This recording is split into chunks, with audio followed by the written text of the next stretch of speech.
Now, gentlemen, settle down.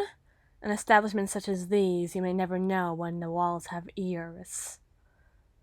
Thank you.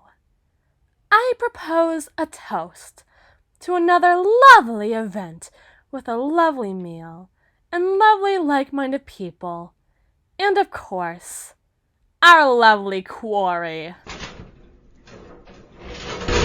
Wake up, you infernal thing! Oh! Have you really been awake the whole time? Do we owe a quarry an explanation for our actions?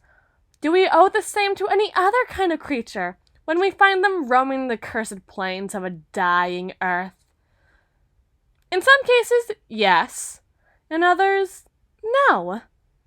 And considering how this darling little thing won't stop screaming, I think we owe it some answers, if only to gain a peace of mind for ourselves, more than anything else. Now, are you going to take this lying down now, like the good little dog you are? I figured you wouldn't.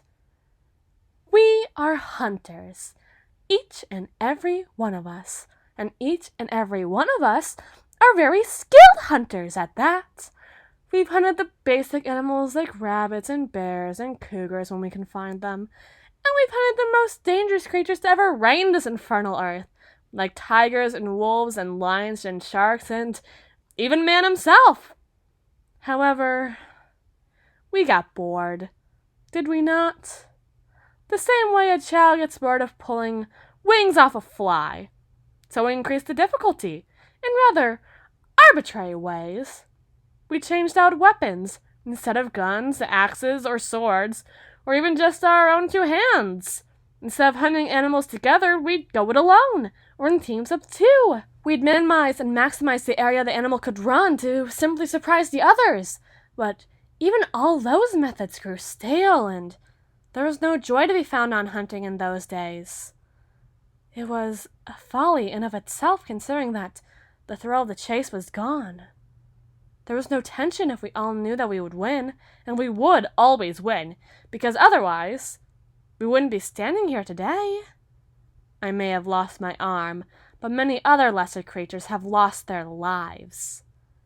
And then we came to realize maybe that was the tedious aspect of the whole ordeal. The killing.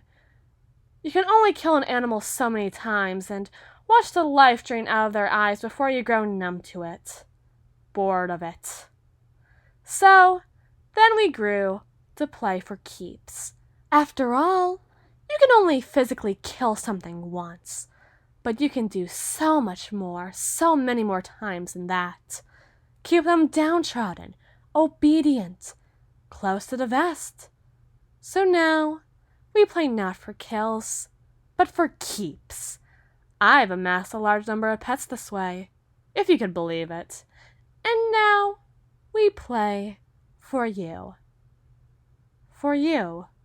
For your body. Your lips. Your sweet words. Your tender touch. You are our most promising specimen we've had of your species yet, so we have high hopes that you won't disappoint us. I don't believe you will. Humans are the most interesting and erratic prey to hunt, and I had the honor of picking you out for this year's hunt, so I may have more faith than my companions in you. However, that doesn't mean I'll go easy on you.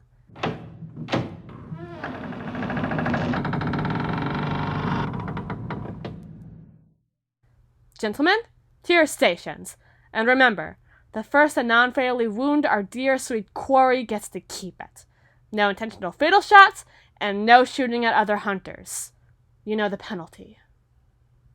You, dear pet, get a 5-minute head start while they get their gear together. Make it a good show. They may not kill you when they catch you, but there are far worse things than death in this world. And I should know.